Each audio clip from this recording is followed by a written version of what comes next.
Doctor Subhash Brahmbhatt, HK કોલેજના principal. ઘણી બધી પદવીઓ કહી શકાય.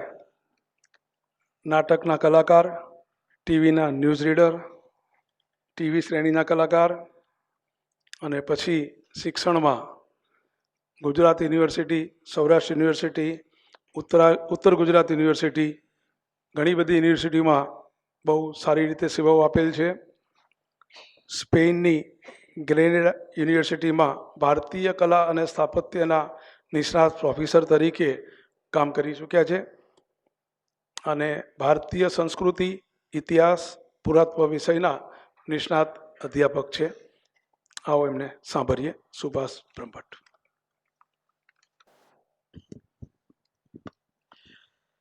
મારે માટે આ એક આનંદનો અને ગૌરવનો વિષય છે કે અમદાવાદના બૌદ્ધિકો માટે, અમદાવાદની ધર્મપ્રેમી પ્રજા માટે અને અમદાવાદને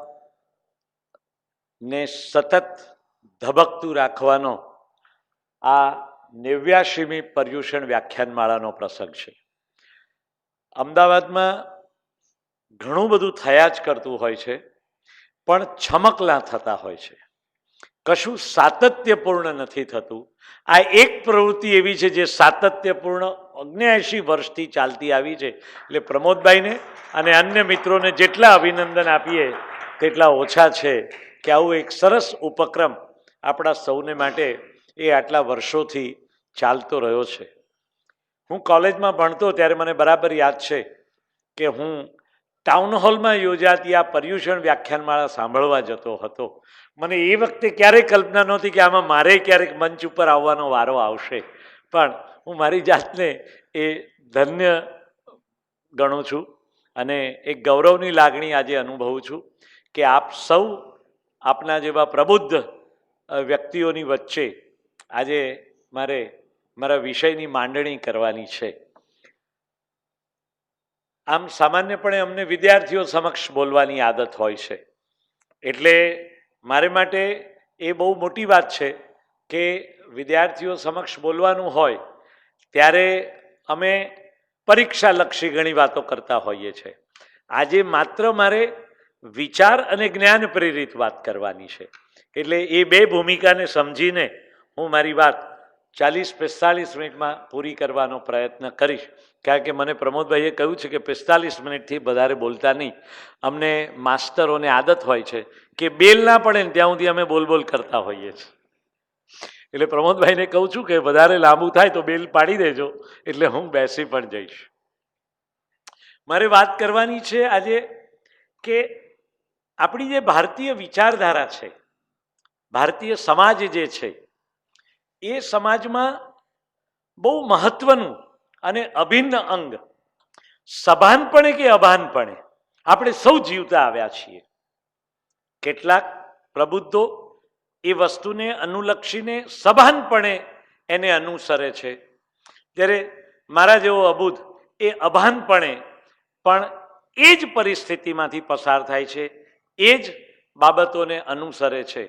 એટલે એ મુદ્દો બહુ મહત્વનો છે, જેને આપણે સૌ ધર્મ, અર્થ, કામ અને મોક્ષ તરીકે ઓળખીએ છીએ.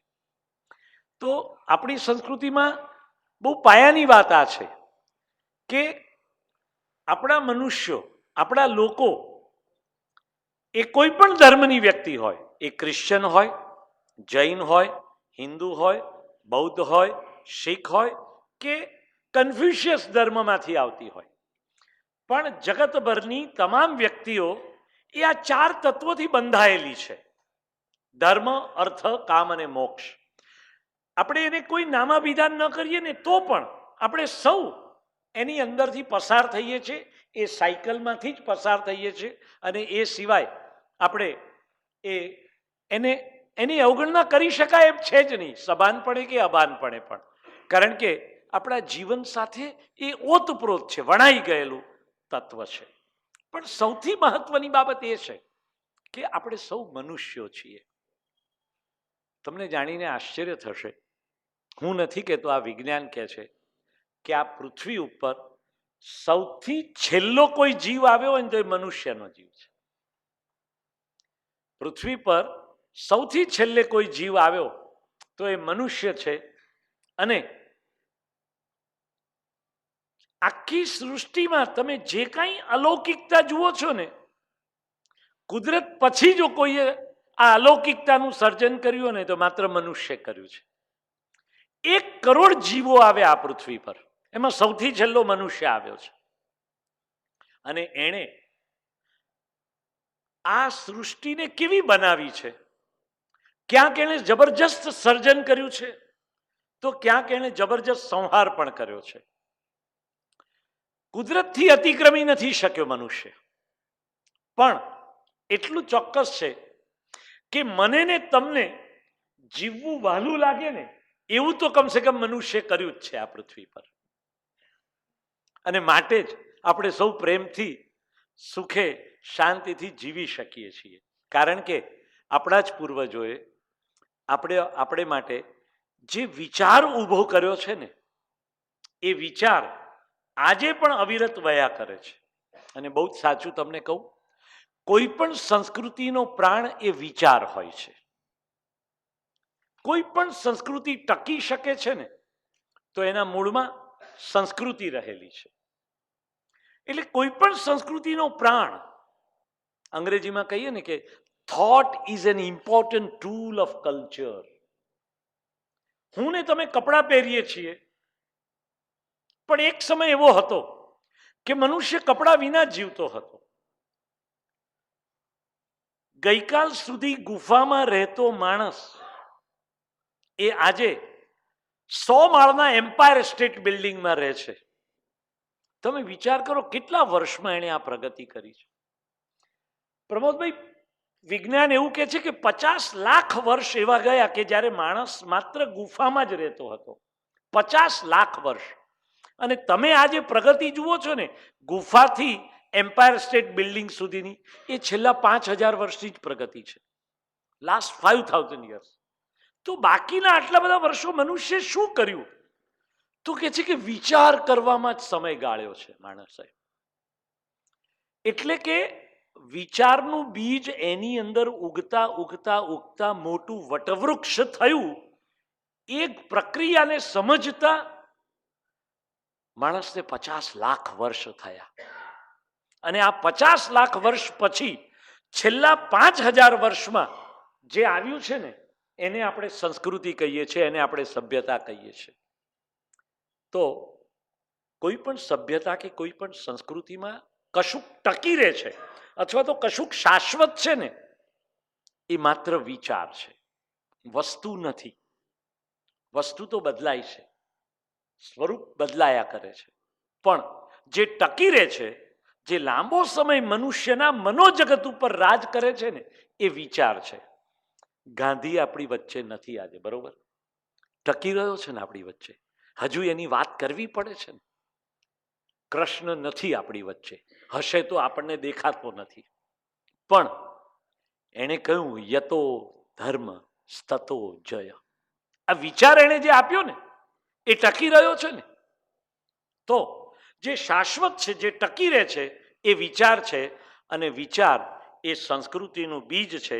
એટલે અમે માસ્તરો એવું કહીએ છીએ કે કોઈ પણ સંસ્કૃતિનો પ્રાણ એ વિચાર છે. Thought is an important tool of culture. અને તમને જાણીને આશ્ચર્ય થશે, મનુષ્ય સિવાયની અન્ય કોઈ જીવ સૃષ્ટિમાં વિચાર નામની માત્રા નથી. હજારો વર્ષથી ગાય ભેંસ ક્યાં રહે છે? ગમાણમાં જ રહે છે ને. પશુ પંખીઓ હજારો વર્ષથી માળો ક્યાં બાંધે છે? વૃક્ષો પર જ બાંધે છે. કીડી દરમાં જ રહે છે, સાપ દરમાં જ રહે છે. અમદાવાદની ભેંસે વડોદરાની ભેંસને કાગળ લખ્યો કે મારે ત્યાં પાડી વીવાઈ છે, ખબર કાઢવા આવજે. આપણે કેવું કરીએ છીએ? ફટ દઈને હવે તો SMS, અમારે ત્યાં બાબો આવ્યો, બરોબર ને? એટલે માણસે ક્યાંથી ક્યાં પહોંચી ગયો. આ બધું માત્ર વિચારની માત્રા વડે. જો માણસને વિચાર નામની માત્રા ઈશ્વરે ન આપી હોત તો આ કશું જ થયું ન હોત. હું તમારી સામે ના ઊભો હોત આજે. માણસે વિચાર થકી ભાષાઓ વિકસાવી છે. મનુષ્ય વિચાર થકી સગવડો વિકસાવી છે. એટલે અમે કહીએ છીએ કે ગુફાથી ઘર સુધીની વિકાસ યાત્રા, ફ્રોમ હન્ટિંગ ટુ ટીલેજ, ગુફાથી ઘર સુધીની વિકાસ યાત્રા એટલે સંસ્કૃતિ. અને આ સંસ્કૃતિનું જો કોઈ મહત્તમ બીજ કોઈ હોય, કોઈ શાશ્વતપણે ટકી રહેનારું તત્વ હોય તો એ વિચાર છે. એટલે એમ કહેવાય છે કે જીવન વિશેનો વિચાર માત્ર મનુષ્યને આવ્યો છે.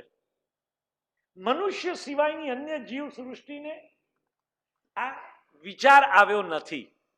તો એનો અર્થ શું થયો? હવા, પાણી ને ખોરાક બધાને માટે સુલભ છે. ઊંઘ, ભૂખ અને મૈથુન આ ત્રણેય તત્વો બધા જ જીવોની યોનિમાં છે. પણ આ એક મનુષ્ય જ એવું જ પ્રાણી છે કે જેણે વિજ્ઞાનનો વિચાર કર્યો, જેણે સમાજનો વિચાર કર્યો, જેણે સંસ્કૃતિનો વિચાર કર્યો, જેણે ધર્મનો વિચાર કર્યો, જેણે તત્વજ્ઞાનનો વિચાર કર્યો, જેણે કુટુંબનો વિચાર કર્યો, જેણે સભ્યતાનો વિચાર કર્યો. મનુષ્ય સિવાયની અન્ય કોઈ જીવ સૃષ્ટિમાં સંસ્કૃતિ અને સભ્યતા પડેલા નથી. આપણે કેટલા બધા નસીબદાર છીએ. કોઈ ભેંસને વિચાર આવતો હોત તો કેવું સારું થાત. આ ઉઘાડી તો ના ફરતી હોત ને, એ કોઈ પાટલું સીવડાવવા જતી હોત ને ક્યાંક. ગાયોની આ સ્થિતિ ના હોત, એ બૂમાબૂમ કરતી હોત, એને પકડીને કોક લઈ જતું હોત તો. એટલે વિચાર કરો કે કુદરતની કેવી મોટી દેન છે મનુષ્ય જાત ઉપર કે એને વિચાર નામનું તત્વ આપીને આખી સૃષ્ટિમાં પરિવર્તન કરી નાખ્યું. અને માટે આપણે સૌ એ મહા ઈશ્વરના ઋણી છીએ, જેને આપણે કુદરત તરીકે ઓળખીએ છીએ, કે જેણે આપણને વિચારવાની શક્તિ આપેલી છે. હવે આ વિચારવાની શક્તિથી ગાંધી પણ જન્મે છે અને હિટલર પણ જન્મે છે. તમે કલ્પના કરો કે માણસે શું પસંદ કરવાનું છે આ બંનેમાંથી. એટલે હું એમ કહું છું કે કુટુંબ, સમાજ, ધર્મ, સભ્યતા, કલા, વિજ્ઞાન, તત્વજ્ઞાન આ બધું માત્ર મનુષ્ય યોનિને કુદરતની ભેટ છે એમ આપણે કહી શકીએ. કુદરત એ આપણને જીવન બક્ષે છે. આ જીવનમાંથી આપણે સુમધુર સંગીત પ્રગટાવવાનું છે. જેમ એક પથ્થરને તરાશીએ ને એટલે સરસ મજાના ગણપતિ, સરસ મજાના મહાવીર સ્વામી, સરસ મજાના ભગવાનની મૂર્તિ તૈયાર થાય છે. એક લાકડામાંથી તરાશવાનું શરૂ થાય એટલે બહુ જ સરસ કલાનો પીસ, એક સીધી સૈયદની જાળી તૈયાર થાય છે. એ જ રીતે આપણે મનુષ્ય છીએ. જેમ શબ્દમાંથી કાવ્ય જન્મે છે, પથ્થરમાંથી પ્રતિમા જન્મે છે, સ્વરમાંથી સંગીત જન્મે છે, એમ મનુષ્ય પોતાના જીવનમાંથી એક સુસંસ્કૃત સંસ્કાર જન્માવવાનો છે. જે સંસ્કાર બીજાને જીવવા માટેનું પ્રેરક બળ આપે. હું એટલું કહું કે મનુષ્યમાંથી કશું નહીં તો દેવ ના જન્મે તો કઈ નહીં, પણ દાનવ તો કમસે કમ ન જન્મે. મનુષ્ય પોતાના જીવનમાંથી દૈવત્વ પ્રગટાવવાનું છે. આ દૈવત્વ પ્રગટાવવાની પ્રક્રિયા એ આપણને ધર્મ તરફ પ્રેરે છે. તો અહીંયા પ્રશ્ન હવે એ આવીને ઉભો રહે છે કે આપણે ધર્મ કોને કહીએ છીએ? ધર્મ શું છે? તો કે માણસના આચરણ થકી ધર્મનું પ્રકટીકરણ થાય છે. અને મનુષ્યને સંવેદનશીલ જો કોઈ બનાવતું હોય તો માત્ર ધર્મ બનાવે છે. એ સંવેદનશીલતા ક્રુઝેડ્સ પણ જન્માવે. હા, તમે જાણો છો ને કે યુરોપના દેશો અને અરબના દેશો વચ્ચે ક્રુઝેડ્સ ખેલાય. 1000 વર્ષ સુધી 8 વાર ક્રુઝેડ્સ ખેલાયા હતા અને ધર્મના નામે બહુ મોટી છેતરપિંડીઓ ચાલી હતી અને હજારો માણસો એ ધર્મના નામે હોમાઈ પણ ગયા હતા. પણ સવાલ આ છે કે માનવતા પ્રગટવી જોઈએ અને મનુષ્યને જો સંવેદનશીલ કોઈ તત્વ બનાવતું હોય તો એ ધર્મ છે. હવે વાત આ આવીને ઊભી રહે છે કે મને અ ગમે છે, તમને બ ગમે છે, કારણ કે આપણે બધા વિચારશીલ પ્રાણીઓ છીએ. મને હિન્દુત્વ ગમે છે, તમને જૈનત્વ ગમે છે, પ્રમોદભાઈને બુદ્ધત્વ ગમે છે, તમને ઇસ્લામત્વ ગમે છે, તમને શીખિત્વ ગમે છે. આ બધા વિચાર છે માત્ર. જૈન ધર્મ એ પણ એક વિચાર છે, હિન્દુ ધર્મ એ પણ એક વિચાર છે, બૌદ્ધ ધર્મ એ પણ એક વિચાર છે. પણ મજાની વાત એ છે કે આપણે એવા રાષ્ટ્રમાં છીએ કે જે રાષ્ટ્રને અડધું વિશ્વ પોતાનું આધ્યાત્મિક પિયર માને છે. ડોક્ટર સર્વપલ્લી રાધાકૃષ્ણન જેવો વિદ્વાન 32 વર્ષની વયે એ વિશ્વની સૌથી મોટામાં મોટી અને સૌથી જૂનામાં જૂની ઓક્સફર્ડ યુનિવર્સિટીમાં પ્રોફેસર તરીકે કામ કરતા હતા. એ કહે છે કે ચીન, Japan, Tibet, સિયામ, Brahmadesh, Indonesia, Sri Lanka આ બધા દેશો ભારતને પોતાનું આધ્યાત્મિક પિયર માને છે. કારણ કે અહીંયા બુદ્ધ જન્મ્યા છે, કારણ કે અહીંયા મહાવીર જન્મ્યા છે, કારણ કે અહીંયા શંકરાચાર્ય જન્મ્યા છે, કારણ કે અહીંયા નરસિંહ જન્મ્યા છે, કારણ કે અહીંયા મીરા જન્મ્યા છે. તો આપણી આ આધ્યાત્મિકતાને ટકાવવાનું કામ આ બધાને તમે વ્યક્તિ તરીકે ના જોશો. બુદ્ધને એક વિચાર તરીકે જુઓ, મહાવીરને એક વિચાર તરીકે જુઓ, શંકરાચાર્યને એક વિચાર તરીકે જુઓ. અને બધાએ મનુષ્યત્વને પ્રગટાવ્યું છે, દૈવત્વને પ્રગટાવ્યું છે અને મનુષ્યને એક સચ્ચરિત્ર જીવન જીવવાની એક પ્રેરણા આપવાનું બહુ મોટું બળ પૂરું પાડ્યું છે. અને એ રીતે જોઈએ તો હિન્દુ ધર્મ એ એક જીવંત શક્તિ છે. આ હિન્દુ ધર્મ હું કહું છું ને ત્યારે હિન્દુ એ કોઈ ટર્મિનોલોજી નથી. તમને જાણીને આશ્ચર્ય થશે કે શ્રમણ પરંપરામાંથી જૈન અને બૌદ્ધ ધર્મ આવ્યા, પણ વૈદિક પરંપરામાંથી આ હિન્દુ શબ્દ આવ્યો છે. હિન્દુ એવો કોઈ ધર્મ જ નથી, એવો કોઈ શબ્દ જ નથી. આ તો અપભ્રંશ થયેલી ટર્મિનોલોજી છે. તમે ચારે ચાર વેદોમાંથી મને ક્યાંય હિન્દુ શબ્દ શોધી આપો ને. આપણે ત્યાં સિંધુ ખીણ એટલે કે પંજાબમાં જે 5 નદીઓનો સંગમ છે એ બધું સિંધુ ખીણનો પ્રદેશ કહેવાય છે. આ સિંધુ ખીણની સંસ્કૃતિમાં ઈરાન અને અરબસ્તાનથી આવનારા લોકો સનો ઉચ્ચાર હ કરતા હતા. આ અપભ્રંશ થયેલું છે. એ સિંધુને બદલે હિન્દુ હિન્દુ થઈ ગયું અને છેવટે એને અનુસ્વાર લાગ્યો ને હિન્દુ તરીકે આપણે ઓળખાયા. ખરેખર તો આ સિંધુસ્તાનની સંસ્કૃતિ છે. તો ધર્મ કયો? તો કે વૈદિક ધર્મ છે, એ બ્રાહ્મણ ધર્મ છે એમ કહેવાય છે. એટલે આપણે ત્યાં વૈદિક પરંપરા આવીને શ્રમણ પરંપરા આવી. શ્રમણ પરંપરામાં બૌદ્ધ અને જૈન ધર્મ આવ્યા અને આ બ્રાહ્મણ વૈદિક પરંપરામાં જે ટકી રહ્યો એ બ્રાહ્મણ ધર્મ આવ્યો. એની પણ અનેક શાખાઓ આવી છે. પણ એથી વધારે મોટા મહત્વની વાત એ છે કે ઈશ્વર પ્રાપ્તિ એ કોઈ દિવસ ચર્ચાનો વિષય ના હોઈ શકે.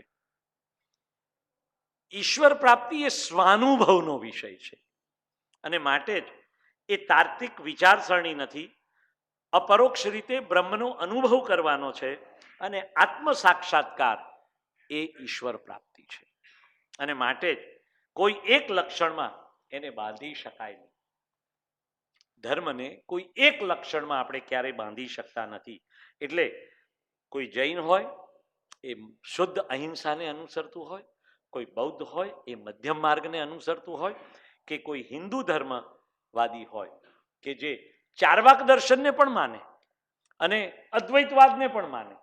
ચારવાકવાદીઓ એમ કે છે ઋણમ કૃત્વા ઘૃતમ પીબેત. કાલની કોઈને ખબર નથી શું થવાનું છે. અહીંથી બહાર નીકળે ને બ્રહ્મભટ્ટ સાહેબ દબી જાય, રામ બોલો ભાઈ રામ. આ ક્ષણે જે કંઈ છે, અત્યારે તમે જે કંઈ અનુભવો છો ને જે આનંદ માણો છો ને બસ એ જ તમારો સાક્ષાત્કાર છે.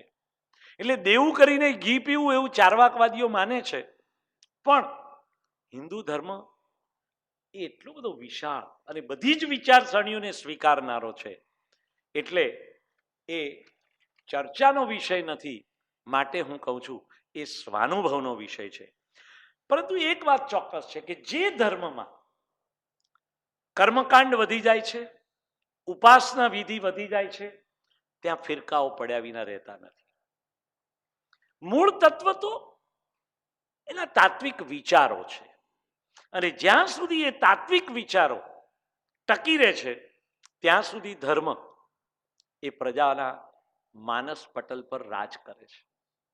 એટલે ઉપાસના વિધિ અને કર્મકાંડ આ બંનેની અતિશયોક્તિ વધી જાય માટે જ પૃથ્વી પર ઈશ્વરને ફરીવાર જન્મ લેવો પડે છે.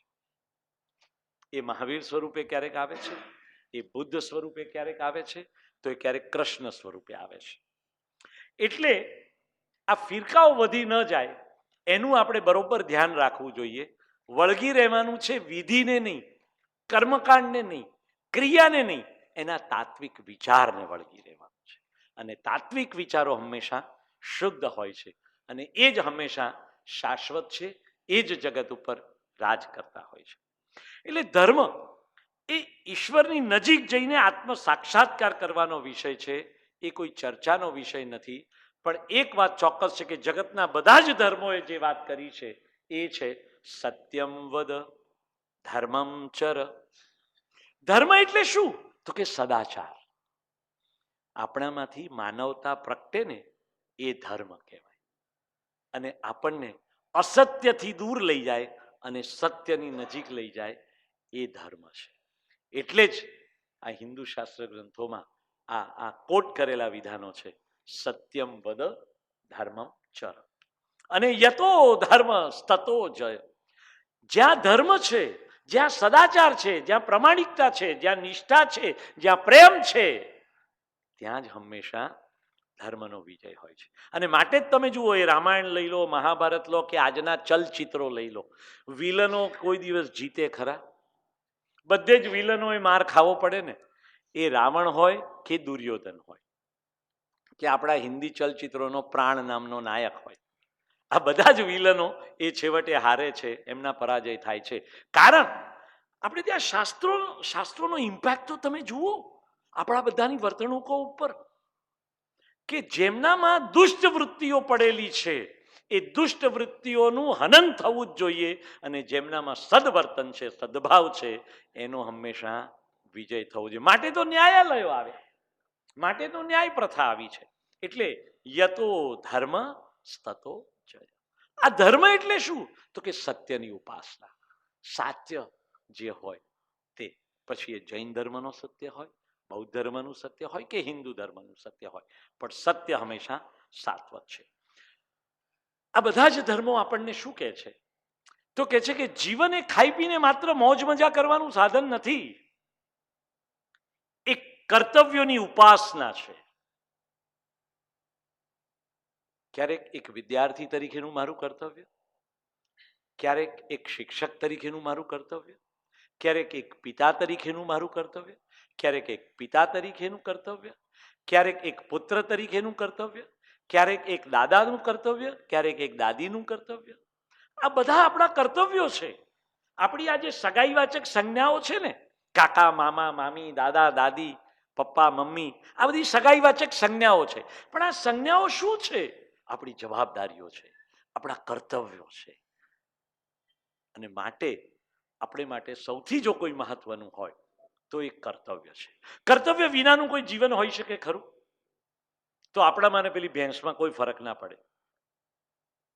ભેંસ તો દૂધે આપે છે, આપણે તો એમાંથી એ જઈશું જો કર્તવ્ય વિનાનું કોઈ જીવન હોય તો. અને માટે હું એમ કહું છું કે જીવન એક કર્તવ્યોથી ભરેલી ઘટમાળ છે.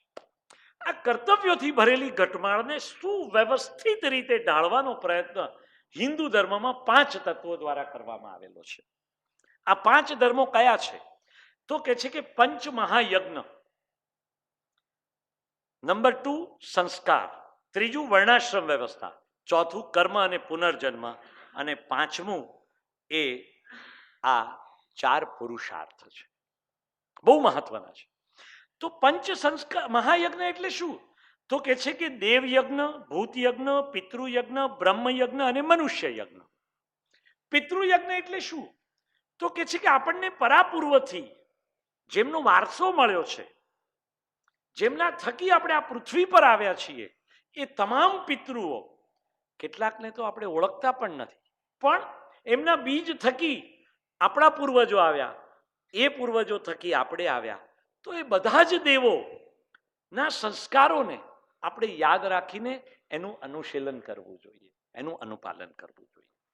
ભૂત યજ્ઞ એટલે મનુષ્ય સિવાયની જે યોનિ છે, મનુષ્ય સિવાયના જે લોકો છે, કૂતરા, બિલાડા, ગાય, ભેંસ કે અન્ય જીવો છે, એમને પણ આપણા જેટલો જીવવાનો અધિકાર છે. અને માટે જ જૈન ધર્મમાં હિંસાનો નિષેધ છે. મારું પેટ એ કોઈ સ્મશાન ગૃહ નથી કે આજે બકરી નાખવું, કાલે મરઘી નાખવું, પછી ગાય નાખવું, પછી ડુક્કર નાખવું. મારું પેટ એ કોઈ સ્મશાન ગૃહ નથી કે આજે મને માછલી ખાવાની ઈચ્છા થઈ ગઈ, આજ મને બકરી ખાવાની ઈચ્છા થઈ ગઈ, આજ મને મરઘી ખાવાની ઈચ્છા થઈ ગઈ. ના ચાલે. આ તમારા જેટલો જ જીવવાનો અધિકાર બીજા જીવોને પણ એટલો જ છે. જીવો અને જીવવા દો.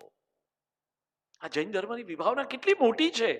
અને માટે નાનામાં નાના બેક્ટેરિયાને પણ નુકસાન ન થાય એ રીતે મનુષ્ય કામ કરવું જોઈએ. નિષ્ક્રમણની પ્રક્રિયા છે જૈન ધર્મમાં.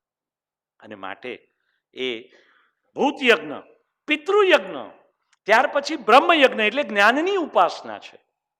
આ જ્ઞાનની ઉપાસના બહુ મહત્વની છે. મનુષ્ય આ જીવન દરમિયાન કશું પણ પ્રાપ્ત કરવાનું હોય ને તો એ માત્ર જ્ઞાન છે, ધન સંપત્તિ નહીં. એ તો આજે છે ને કાલે ન પણ હોય, પણ જ્ઞાન ક્યાંય જતું નથી. અને માટે જ્ઞાનની ઉપાસના એ બહુ પાયાની વાત છે. અને સૌથી મહત્વનો યજ્ઞ એ મનુષ્ય યજ્ઞ છે. મારે મનુષ્ય તરીકે આ પૃથ્વી પરથી મારામાંથી એક મનુષ્યત્વને પ્રગટાવવાનું છે. બીજાઓ માટે હું દાખલારૂપ બનવો જોઈએ, બીજાઓ માટે હું આદર્શરૂપ થવો જોઈએ, મારામાંથી કોઈક નોંધ લઈ શકે એ પ્રકારનું જીવન. તો આ 5 યજ્ઞો છે. સંસ્કાર, જન્મથી મૃત્યુ સુધી સંસ્કારની ગરેડમાંથી પસાર થવાનું છે. જુઓ, આ ધર્મ એટલો બધો એ છે ને, કોઈ મનુષ્યને આમ વિચલિત નથી થવા દેતો.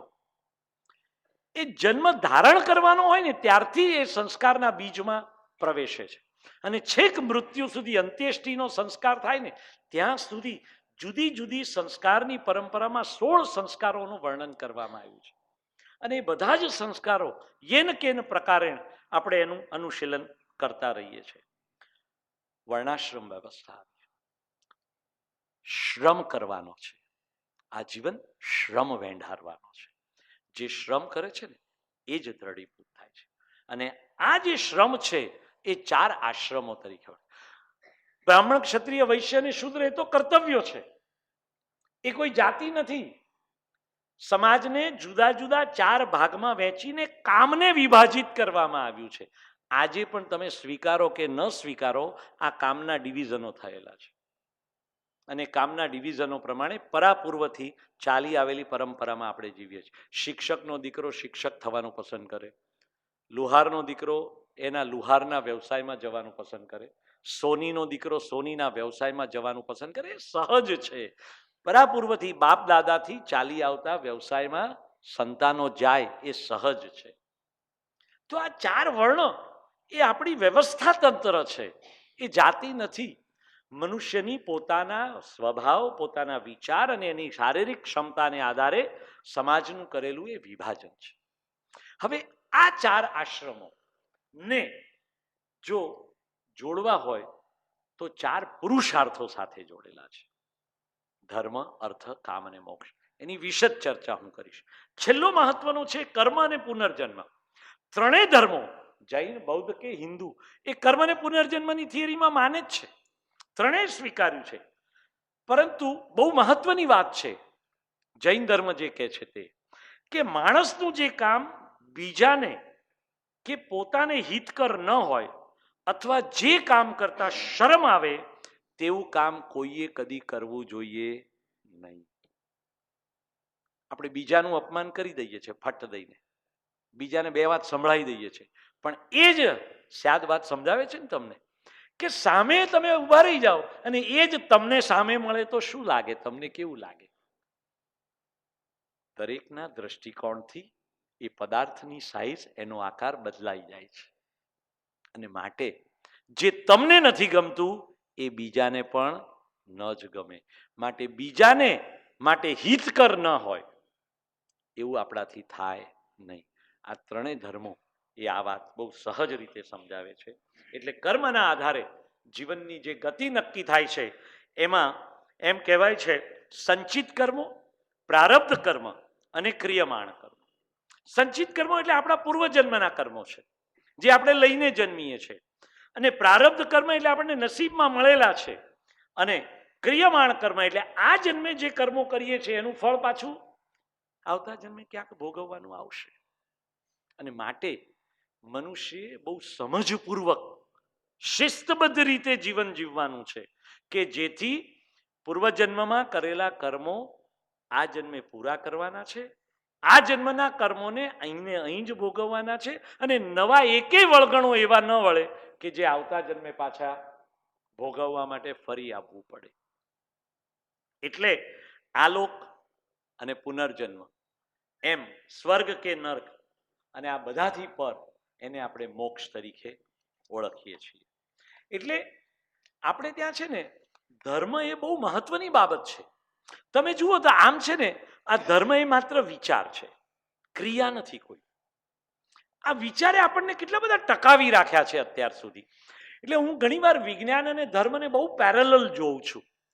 આપણે ત્યાં પરિસ્થિતિ એ થઈ કે ઘણા બધા વિજ્ઞાનના ઉત્તમ તત્વોને આપણે ધર્મના માર્ગે લઈ આવ્યા છે, અને માટે ક્યાંક એનું પરિપાલન થાય છે પણ ખરું, પણ વિજ્ઞાન શુદ્ધ વિજ્ઞાન ના રહી શક્યું, ધર્મનો સ્પર્શ થયો માટે, અને માટે અંધશ્રદ્ધા પ્રવેશી ગઈ. વિજ્ઞાન જો શુદ્ધ વિજ્ઞાન તરીકે જ રહ્યું હોત ને તો અંધશ્રદ્ધાને કોઈ અવકાશ નહોતો, કારણ કે એ તર્ક છે, એ પ્રયોગ છે. પણ આપણે વિજ્ઞાન અને ધર્મનો ક્યાંક મેળ બેસાડવાનો પ્રયત્ન કર્યો, અને સામાન્ય માણસ જેને તર્ક સાથે સંબંધ નથી એ સહજ રીતે આંધળું ક્યાં કરે છે, આંધળું પાલન કરે છે, અને માટે આ આંધળું પાલન જે થાય છે એમાં મુશ્કેલી બહુ મોટી પડે છે. એટલે કર્મના આધારે જીવનની જે ગતિ નક્કી થાય છે, એટલે એમ કહેવાય છે કે આપણા કર્મો થકી સ્થિતિનો અનુભવ કરવાનો હોય છે, અને એટલે જ એમ કહેવાય છે કે આ કર્મ અને પુનર્જન્મ શું છે, બહુ સાચું તમને કહી દઉં. આપણે બાવળ વાવીએ ને તો કાંટા જ વાગે, અને મોગરો વાવીએ તો સુગંધ જ આવે, સ્વાભાવિક છે ને. એટલે વાવીએ તેવું લણીએ. બાવળ વાવ્યા પછી કેરીની અપેક્ષા રાખીએ એ વધારે પડતું છે. અને એટલે જ હિન્દુ ધર્મ વિચારધારામાં 4 પુરુષાર્થો ગણાવવામાં આવ્યા છે: ધર્મ, અર્થ, કામ અને મોક્ષ. તો આ ધર્મ શું છે? તો કે માનવ જીવનનો ઉમદામાં ઉમદા હેતુ આ પૃથ્વી પર જન્મ લીધા પછી જે ઈશ્વર કાર્ય છે ને એ ધર્મ છે. આપણે એ ધર્મને વિચાર સુધી સીમિત ન રાખ્યો, આચરણમાં લાવ્યા, અને આચરણમાં લાવ્યા એટલે ક્રિયા આવી, કર્મકાંડ આવ્યું, પૂજા આવી, ઉપાસના આવ્યું, આ બધું આવી ગયું. પણ એને માત્ર તમે ડ્યુટી તરીકે લો તો, અને માટે હું કહું છું કે મનુષ્ય તરીકેની ફરજ બજાવો. હવે એ મનુષ્ય તરીકે તમને જેટલી સંજ્ઞાઓ વળગી હોય ને બધી સંજ્ઞાઓનું અનુપાલન કરવું પડે. પિતાની સંજ્ઞા લાગી, માતાની સંજ્ઞા લાગી, ભાઈની સંજ્ઞા લાગી, બહેનની સંજ્ઞા લાગી, શિક્ષકની સંજ્ઞા લાગી, કર્મચારીની સંજ્ઞા લાગી, પુત્રની સંજ્ઞા લાગી. આ બધી સંજ્ઞાઓ પ્રમાણે કર્તવ્યો નિશ્ચિત થયેલા છે. પુત્રનું કર્તવ્ય, પિતાનું કર્તવ્ય, માતાનું કર્તવ્ય, ભાઈનું કર્તવ્ય, બહેનનું કર્તવ્ય. તો આ કર્તવ્યોની ભરમાણ છે. આ ધર્મ છે આપણો. આને આપણે ડ્યુટી તરીકે લેવી જોઈએ. એટલે હિન્દુ ધર્મ આ વાત બહુ સરસ રીતે મૂકે છે કે ધર્મ શું છે? ધર્મ એ ક્રિયાકાંડ નથી, ધર્મ એ ઉપાસના નથી, ધર્મ એ કર્તવ્ય છે. અને એ કર્તવ્યને તમે સરસ રીતે સદાચારની જેમ જો તમે એનું અનુશીલન કરો છો તો સાક્ષાત ઈશ્વર તમારી જોડે જ છે, તમારી અંદર બેઠો છે. એટલે મનુષ્ય જીવનની જુદી જુદી અવસ્થાઓને વિવિધ પ્રકારે જે વહેંચવાનો પ્રયત્ન કર્યો છે ને એને પુરુષાર્થ કહેવામાં આવે છે. પ્રથમ પુરુષાર્થ એ ધર્મ છે. તો ધર્મનો અર્થ અનેક રીતે અટપટો છે. આદર્શો, પુરુષાર્થો, પ્રણાલિકાઓ, રૂઢિઓ મનુષ્યનું વ્યક્તિ તરીકે તેમજ સમાજના સભ્ય તરીકે જે ચરિત્ર ઘડવામાં ફાળો આપે છે ને એ બધાના સરવાળાને આપણે ધર્મ તરીકે ઓળખીએ છીએ. એટલે આપણું જે ચરિત્ર છે ને આપણો ધર્મ છે. મનુષ્ય કેવી રીતે ઓળખાય છે? એની વાણીથી, એના વ્યવહારથી, એના સ્વભાવથી. આ બધાને જો ધર્મનો સ્પર્શ થોડોક થયો હોય તો કેવું સરસ વર્તન થાય. પણ ઈશ્વર છે ને આપણી બુદ્ધિમાં ક્યાંક નાનું બકરીનું હાડકું મૂકી દીધું છે. એટલે અવળચંડાઈ આપણામાં વારંવાર ઊભી થાય છે. અને આજે અવળચંડાઈ થાય છે ને ત્યારે હિટલરો પેદા થાય છે. અને માટે મનુષ્યત્વથી જુદું જ વર્તન આપણે કરી બેસીએ છીએ. એટલે ધર્મ એટલે સદવર્તનનો નિયમ. એને અનુસરવાથી સંસાર, સુખ, અભ્યુદય, મુક્તિ મળે. ધર્મ એ ડ્યુટીના અર્થમાં લેવાની તાતી આવશ્યકતા છે. ધર્મ એ વ્યાપક રીતે મનુષ્યનું નીતિ બળ છે. આપણો આત્મવિશ્વાસ પ્રગટાવે છે અને આપણને સતત નીતિ તરફ લઈ જાય છે. અનીતિથી દૂર રાખે છે અને નીતિ તરફ જે આપણને પ્રેરે છે એ ધર્મ છે. એટલે ધર્મનું ધ્યેય મનુષ્યને કર્તવ્યનિષ્ઠ બનાવવાનું છે. તમે દેરાસર જાઓ, તમે ચર્ચમાં જાઓ, તમે ગુરુદ્વારામાં જાઓ કે તમે સવાર સાંજ મંદિરમાં આરતી કરો, પણ તમારામાંથી આ બધી ક્રિયાઓ દરમિયાન મનુષ્યત્વ પ્રગટે છે ખરું? હું મારા ઘેર મોરારી બાપુની કથા કરાવડાવું અને બહાર 10 માણસો સાથે છેતરપિંડી કરીને હું આવ્યો હોઉં તો ક્યાં રહ્યું મનુષ્યત્વ? ક્યાં રહ્યું મારું કર્તવ્ય? આ તો નર્યો દંભ છે, છેતરપિંડી છે. ધર્મ તમને હા નથી પાડતો. આ માટે તમારું ઘરમાં જે વર્તન છે એ જ વર્તન તમારું બહાર હોય, તમારું બહાર જે વર્તન છે એ જ સમાજમાં હોય. એટલે તમારી ફરજો જ્યારે જ્યારે જે સંજ્ઞા તમને લાગુ પડે ત્યારે એ સંજ્ઞા મુજબનું એ કર્તવ્ય મનુષ્યએ નિભાવવું અતિ આવશ્યક છે. એ પુત્ર તરીકેનું કર્તવ્ય હોય કે પિતા તરીકેનું હોય, એક કર્મચારી તરીકેનું હોય કે એક રાજકારણી તરીકેનું હોય. આ બધા કર્તવ્યોની સંજ્ઞાઓને ઓળખીને સમજીને મનુષ્ય પોતાની ફરજ નિભાવવાની એ ધર્મ છે. હિન્દુ ધર્મ આને ધર્મ કહે છે. અને માટે મનુષ્યત્વ પ્રગટે એ બહુ જરૂરી છે. 10 મિનિટ મને આપજો. હું બરોબર ઘડિયાળ અહીંયા રાખીને બોલું છું એટલે હજુ 10 મિનિટ મારી પાસે છે. વિજ્ઞાન એ જ્ઞાન છે અને એ અર્થમાં વિશ્વની ક્રિયાઓને સમજવા માટે શિસ્તબદ્ધ પ્રયત્ન. સમજો હા, વિજ્ઞાન એ જ્ઞાન છે એ અર્થમાં સમગ્ર વિશ્વની પ્રક્રિયાઓને સમજવાનો શિસ્તબદ્ધ પ્રયત્ન એ વિજ્ઞાન છે. અને સત્યની શોધ એ ધર્મના કેન્દ્રમાં રહેલી છે. એટલે આમ ધર્મ અને વિજ્ઞાન એ એક જ તત્વને પામવાના જુદા જુદા પ્રયત્નો છે. ધર્મ એ વિશ્વના ઊંડાણમાં રહેલા પ્રશ્નોના ઉત્તરને ભાવનાથી શોધે છે. ધર્મ સાથે ભાવના સંકળાયેલી છે અને વિજ્ઞાન સાથે તર્ક અને બુદ્ધિ સંકળાયેલા છે. ધર્મમાં બુદ્ધિ નથી આવતી, તર્ક નથી આવતો, પણ ભાવના આવે છે અને ભાવના તમારામાં સદવર્તન પ્રગટાવે છે. આ સદવર્તન એ બહુ જ મહત્વનું છે. બુદ્ધિ ન હોય તો ચાલે, તર્ક ન હોય તો ચાલે, પ્રયોગ ન હોય તો ચાલે, પણ ભાવના ન હોય તો ન જ ચાલે. એટલે એમ કે છે કે ધર્મ એ વિશ્વના ઊંડાણમાં રહેલા પ્રશ્નોના ઉત્તર ભાવનાથી શોધે છે, જ્યારે વિજ્ઞાન તર્ક, બુદ્ધિ અને પ્રયોગથી સમજવાનો પ્રયત્ન કરે છે. એટલે એમ કહેવાય છે કે વિજ્ઞાન આપણને નોલેજ આપી શકે છે, પણ પ્રજ્ઞા એટલે કે વિઝડમ જો કોઈ ખેલવી શકે તો એ માત્ર ધર્મ જ ખેલવી શકે છે. આ વિઝડમ ખીલવવાનું કામ ધર્મનું છે, કારણ કે વિઝડમ સાથે ભાવના સંકળાયેલી છે. અને માટે આજે આપણને જે ગુંગળામણ અને વિટમણાઓને મુશ્કેલીઓ દેખાય છે ને, એમાંથી બહાર નીકળવાનો એકમાત્ર ઉપાય એ વ્યાપક જીવન દ્રષ્ટિ છે. અને માટે વ્યાપક જીવન દ્રષ્ટિ કેળવવા માટે ધર્મનું શરણું લેવું આવશ્યક છે. આ ધર્મ એટલે સદવર્તન એવું હિન્દુ ધર્મ કહે છે.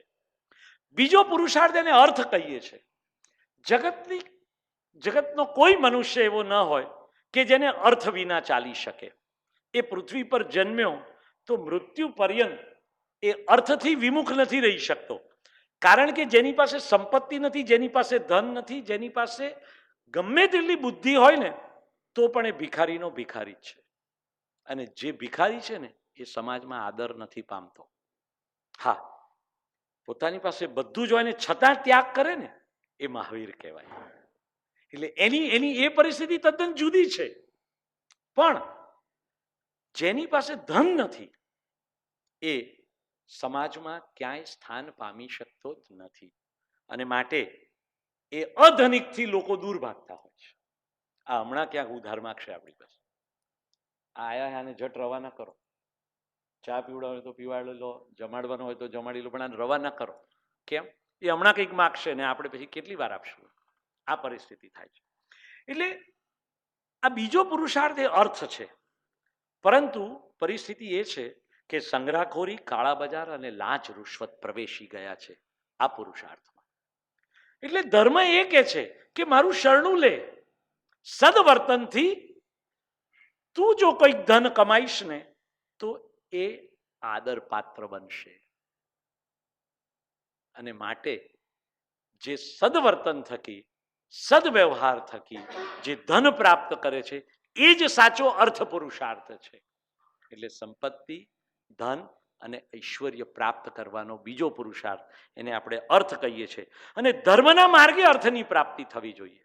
Not under the table, over the table, official income એમ કહેવાય છે. અને ધર્મ પણ છે ને, આપણે ઈશ્વરને ઘણીવાર છેતરીએ છીએ. હે ભગવાન, તું મારું આટલું કામ કરજે ને હું 2 નારિયેળ વધેરી દઈશ. હે ભગવાન, હું 500 ગ્રામ પેંડાનો પ્રસાદ ચડાવી દઈશ. બરોબર?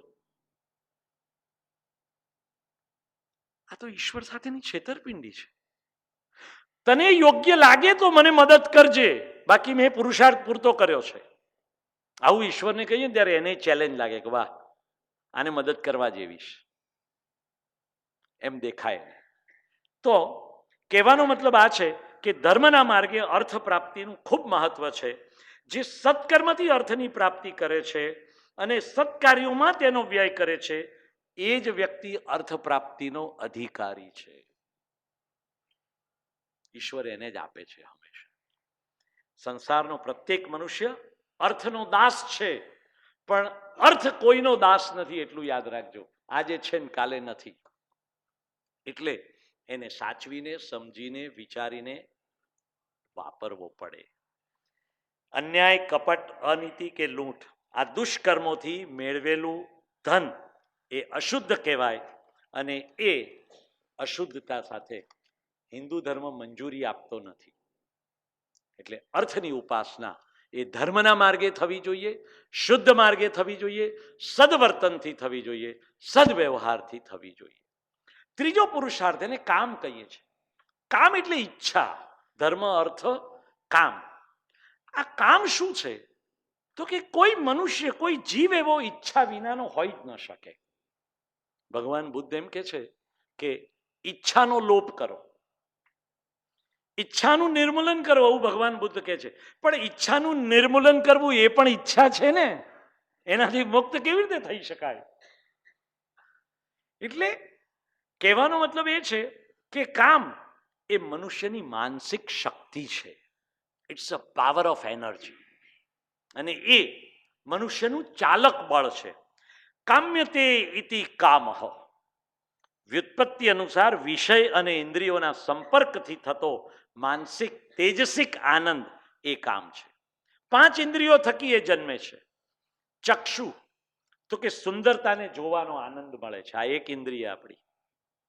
કાન, સુમધુર અને કર્ણપ્રિય હોય એ સાંભળવું ગમે છે, કર્કશતા નથી ગમતી આપણને. એટલે સુમધુર અને સારા શબ્દોનો પ્રયોગ એ આપણી શ્રવણ શક્તિ છે અને એનો આનંદ છે. નાક, એ ક્યાંય પણ તમે અશુદ્ધ હશે તો તરત નાકે રૂમાલ આવી જ જશે, પણ શુદ્ધ હશે તો, સરસ હશે તો કે છે કે મનમોહક સુગંધનો આનંદ નાક થકી આપણે પ્રાપ્ત કરીએ છીએ. જીભ એ સ્વાદિષ્ટ ભોજન અને સારા શબ્દોના ઉચ્ચાર માટે છે. જીભ ન હોય ને તો આપણે બોલી નથી શકતા. એટલે શુદ્ધ ભોજનનો આનંદ એ પણ કામ છે. અને ત્વચા એટલે કે વસ્તુ અને પ્રિયજનના સ્પર્શનો આનંદ, એ નાના બાળકને અડીએ ને તો આપણને બમણો આનંદ થાય છે, એને થાય એના કરતા. બરોબર? એટલે સ્પર્શનો આનંદ એ પણ આ કામનો આનંદ છે. આ 5 ઇન્દ્રિયો રૂપ, રસ, ગંધ અને સ્પર્શરૂપી વિષયોના સંપર્કથી જે આપણને આનંદ આપે છે એને આપણે કામ તરીકે ઓળખીએ છીએ. આ કામ ભોગના એ પણ દરેક મનુષ્યએ એમાં ધર્મ દ્રષ્ટિ કેળવવાની જરૂર છે. કામ વાસના એ વિકારીને ધર્મ બુદ્ધિથી વૃત્તિઓનું શમન કરવું જોઈએ. કામ વાસનાનું નિર્મૂલન થવું જોઈએ. પણ કામનો ઉપભોગ થવો જોઈએ, નહીં તો વંશવેલો ચાલુ ન રહે. વંશવેલો ચાલુ રાખવા માટે જ હિન્દુ ધર્મમાં કામની ઉપાસનાનો આગ્રહ સેવવામાં આવેલો છે. અને કામ એ સર્જનનું પ્રતીક છે, સર્જન શક્તિ છે. એટલે એમ કહેવાય છે કે પ્રબળ ઈચ્છાઓ એ કામ શક્તિ છે. કામથી ઉત્પન્ન થતો ક્રોધ, મોહ, લોભ આદિ ઉપર ચોકડી મારવામાં આવેલી છે અને એ મનુષ્યને દુર્બળ બનાવી દે છે. કામ અનિયંત્રિત થવાથી ધર્મ, અર્થ અને મોક્ષ ત્રણેય પુરુષાર્થો નકામા જાય છે. અને એ રીતે જોઈએ તો કામ એ અત્યંત જરૂરી અને ખૂબ મહત્વનું છે. કારણ કે કામ એ મનુષ્યની મનોશક્તિ છે. છેલ્લો પુરુષાર્થ એને આપણે મોક્ષ કહીએ છીએ. આ મોક્ષ શું ચીજ છે? તો આપણે એમ માનીએ છીએ કે મનુષ્યનું અવસાન થાય ને એટલે એનો મોક્ષ થયો કહેવાય. ના, હિન્દુ ધર્મમાં 4 અવસ્થાઓ વર્ણવવામાં આવી છે. એને આશ્રમ તરીકે ઓળખવામાં આવે છે. બ્રહ્મચર્યાશ્રમ, ગૃહસ્થાશ્રમ, વાનપ્રસ્થાશ્રમ અને સંન્યાસ. આ વાનપ્રસ્થ અને સંન્યાસ એટલે એકાવન. મનુષ્ય સ્વભાવે વનમાં પ્રવેશવાનું છે જેવું એકાવન શરૂ થાય એટલે. કારણ કે ધર્મ, અર્થ અને કામનો ઉપભોગ ખૂબ કર્યો આ ગૃહસ્થાશ્રમમાં. પણ આ ત્રીજી અવસ્થા આવી છે વાનપ્રસ્થ, એકાવન. જીવનને 25માં વહેંચી કાઢ્યું છે. પહેલી 25 બ્રહ્મચર્ય, બીજી 25 ગૃહસ્થાશ્રમ, ત્રીજી 25 વાનપ્રસ્થ અને ચોથી સંન્યાસ. એટલે શતમ જીવમ શરદની કલ્પના છે. પ્રમોદભાઈ, યાજ્ઞવલ્ક્ય ઋષિ કહે છે કે 100 વર્ષ જીવવાનું, જરા પણ ઓછું નહીં, એકે વર્ષ ઓછું નહીં, 100 વર્ષ જીવવાનું. પણ એ 100 વર્ષ ધર્મ, અર્થ, કામ અને મોક્ષના પરિબળ સાથે જીવવાનું. તો આ ત્રીજો પુરુષાર્થ જે છે, ચોથો મોક્ષ, એ મોક્ષની શરૂઆત ક્યાંથી થાય છે? કે તો કોઈ વન પ્રવેશથી થાય છે, એકાવન. તો જીવનની અંતિમ સાધનાને આપણે મોક્ષ કહીએ છીએ. અને જીવનનું અંતિમ લક્ષ્ય કંઈ હોય ને તો એ મોક્ષ છે. શું છે મોક્ષ? એટલે પરિસ્થિતિ શું? તો કહે છે કે હે ઈશ્વર, હવે તું ને હું અલિપ્ત નથી, મને તારી અંદર એકાકાર કર અને તું જે આ સૃષ્ટિનું સર્જન કરે છે એમાં મને તારો સહભાગી બનાવ. નાઉ નો મોર રીબર્થ, નો મોર રીબર્થ. તે પૃથ્વી પર મોકલ્યો, તારા બધા જ કામો મેં શુદ્ધ ભાવથી પૂરા કર્યા છે, તે સોંપેલા તમામ કામો પૂર્ણ કર્યા છે. હવે ફરી મારો સ્વીકાર કર અને મને તારી અંદર સમાવી લે. હું ને તું હવે એક, આપણે બે અલગ હોઈ શકીએ જ નહીં. આ મોક્ષ છે. કેટલી મોટી વિભાવના છે કે આપણે ઈશ્વરથી અલિપ્ત નથી, આપણે ઈશ્વરથી જુદા નહીં પડવાનું. એણે સોંપેલા તમામ કામો આપણે પૂરા કર્યા છે અને એણે સોંપેલા એ તમામ કામો પૂર્ણ કરતા કરતા હવે ફરી મારો સમય થયો છે અને મારે તારામાં વિલીન થવું છે. હું ઘણીવાર મારા વિદ્યાર્થીઓને દાખલો આપું છું કે એક તાજું જન્મેલું બાળક હોય, 2 મહિનાનું, 4 મહિનાનું, 6 મહિનાનું, તો એને કેવું તરત તેડી લેવાનું આપણને મન થાય છે. પછી એ બાળક ધીમે ધીમે યુવાન થાય, પછી પાછું ગૃહસ્થ બને, પછી વાનપ્રસ્થ થાય, પછી એ 75 આગળ આવીને ઊભો રહે. ત્યારે તમે એને સૂંઘવા જાઓ તો કોહવાતું હોય છે. કારણ કે લોભ, મોહ, માયા, ઈર્ષા, વેરઝેર, કાવા દાવા, ભ્રષ્ટાચાર આ બધાથી ખદબદતું હોય. અને પછી ઈશ્વરને કહેવાનું લે તું હવે મને સ્વીકારી લે. તો પેલો કે મેં તને આવો મોકલેલો, માર નથી જોઈતો, પાછો જા. અને એને નર્ક કહીએ છીએ. એટલે ઈશ્વર કહે છે મેં તને મોકલ્યો ત્યારે તું કેવો હતો, તને કેવું લોકોને તેડી લેવાનું મન થતું હતું, એમ તું પાછો આવે ને ત્યારે મને એવું જ મન થવું જોઈએ. તું એટલો જ શુદ્ધ, એટલો જ નિર્મળ, એટલો જ પ્રેમાળ, એટલો જ બાળ સહજ તું હોવો જોઈએ, એટલો જ પવિત્ર હોવો જોઈએ. તો હું તારો સ્વીકાર કરું, તો મારામાં લઉં, નહીં તો મારામાં સડો પેસી જાય. તું જા હવે નર્કમાં રહે, અહીંયા તારે આવવાની જરૂર નથી. અમે આને મોક્ષ કહીએ છીએ સાહેબ. કે શું છે આ મોક્ષ? તો કે જે કર્મોમાંથી આસક્તિ ભાવ નીકળી જાય, જીવ માત્રના કલ્યાણની ભાવના પેદા થાય, તો મોક્ષનો અનુભવ થાય છે. અને હિન્દુ ધર્મમાં કહ્યું છે કે જે મનુષ્ય ધર્મ, અર્થ અને કામનું વિવેક બુદ્ધિથી સેવન નથી કરતો એને ક્યારેય મોક્ષ નથી પ્રાપ્ત થતો. મોક્ષને પ્રાપ્ત કરીને મનુષ્ય સંપૂર્ણ દુઃખ એટલે લોભ, મોહ, માયા, ઈર્ષા, વેરઝેર આ બધાથી મુક્ત થવાનું છે અને શાશ્વત સુખની પ્રાપ્તિ કરવાની છે. 51 પછી છે ને મનુષ્ય આ દિશામાં જવું જોઈએ. ધીમે ધીમે આસક્તિ ભાવમાંથી વિડ્રોલ શરૂ થવું જોઈએ. ગમા અણગમામાંથી પર થવું જોઈએ. અને એ ગમા અણગમામાંથી પર થવા માટે પ્રમોદભાઈ 25 વર્ષ ગયા છે. You take your own time, 25 years to withdraw yourself. પણ આ તો 75 વર્ષે હજુ મને રાષ્ટ્રપતિ કેમ ના બનાયો, હું વડાપ્રધાન કેમ ના બનું. અરે બાપા, ના થયું આવ્યું તો કઈ નહીં. હવે બહુ સેવા કરી. મારા એક પ્રોફેસર આજે નિવૃત્ત થવાના હતા, તો એક બેને એમને બોલાવ્યા, નહીં ખાલી કેમ છો મજામાં એવું ગુડ મોર્નિંગ ના કહ્યું. તો પેલા અમને એટલું બધું ખોટું લાગી ગયું. તો કે છે એમને કહો મને સોરી કે છે, મને ગુડ મોર્નિંગ પણ ના કહ્યું. રોજ કહેતા હતા ને આજે જ ના કહ્યું. મેં કીધું ભાઈ, આપણે નિવૃત્ત થવાના છીએ, હવે આ આસક્તિ ભાવ છોડો. હવે કોઈ નાય બોલાવે, કાલ ઉઠીને આવશો તો કાલ કોઈ પટાવાળો પાણીએ ના આપે તો કઈ નહીં, પૂરું થયું આપણું કામ. આપણે હતા પોઝિશન પર ત્યાં સુધી આપણા માન સન્માન બધું જળવાયું. હવે વિડ્રો તો થાવ થોડાક, પણ ના, મનુષ્ય નથી છોડી શકતો સાહેબ. આ બહુ મોટા પાયાના પ્રશ્નો છે.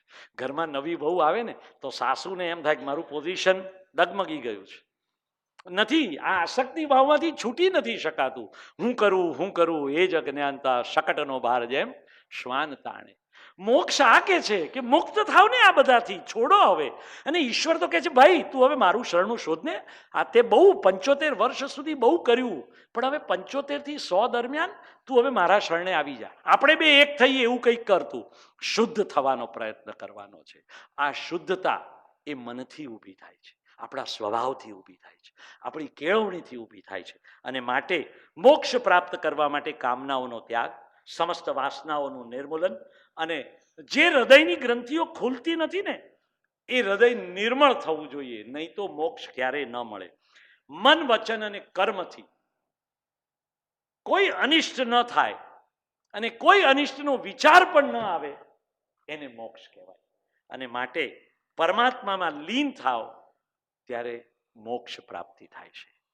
હિન્દુ ધર્મના આ 4 પુરુષાર્થો મનુષ્યને શુદ્ધ રીતે પોતાના વ્યવહાર થકી એક સરસ આદર્શમય જીવન જીવવાનો દાખલો બેસાડે છે. એટલે હું ઘણીવાર કહું છું કે આપણને રોલ મોડેલોની જરૂર જ નથી. આપણા રોલ મોડેલ આપણા વિચારો છે. Thought should be role model. વ્યક્તિ તો ક્યારેક નબળો પડે, પણ વિચાર કોઈ દિવસ નબળો નથી પડતો, એટલું યાદ રાખજો. એ શાશ્વત છે અને રાજ કરે છે ને એ વિચાર રાજ કરે છે. Thought is an important tool to lead my future. અને માટે હિન્દુ ધર્મમાં આ 4 પુરુષાર્થો થકી બહુ જ મહત્વની વાત કરી છે. છેલ્લે ડૉક્ટર સર્વપલ્લી રાધાકૃષ્ણનું વિધાન કહીને મારી વાતને પૂરી કરું છું. ડૉક્ટર સર્વપલ્લી રાધાકૃષ્ણન સરસ કહે છે કે હિન્દુ ધર્મ એ જીવન પ્રત્યે જોવાની એક એવી દ્રષ્ટિ છે જે બુદ્ધિને સંતોષે છે, હૃદયને હલાવે છે અને તમારી સંકલ્પ શક્તિને સઘન કાર્યો કરવા માટે પ્રેરે છે. આવી સરસ મજાની વાત એ હિન્દુ ધર્મ વિશે ડૉક્ટર સર્વપલ્લી રાધાકૃષ્ણને 32 વર્ષની ઉંમરે ઓક્સફર્ડમાં વ્યાખ્યાન આપતી વખતે કહી હતી. હિન્દુ ધર્મને જો કોઈ સાચા અર્થમાં સમજ્યા હોય ને તો આપણે ત્યાં ડૉક્ટર સર્વપલ્લી રાધાકૃષ્ણન સમજ્યા હતા. અને એ જ વિચારધારાને લઈને આજે તમારી સાથે મેં આ હિન્દુ ધર્મના 4 પુરુષાર્થો અને આ સંકલ્પનાને વ્યક્ત કરવાનો પ્રયત્ન કર્યો છે. બરાબર હું 40 મિનિટે મારી વાત પૂરી કરું છું. આપ સૌનો આભાર. Thank you.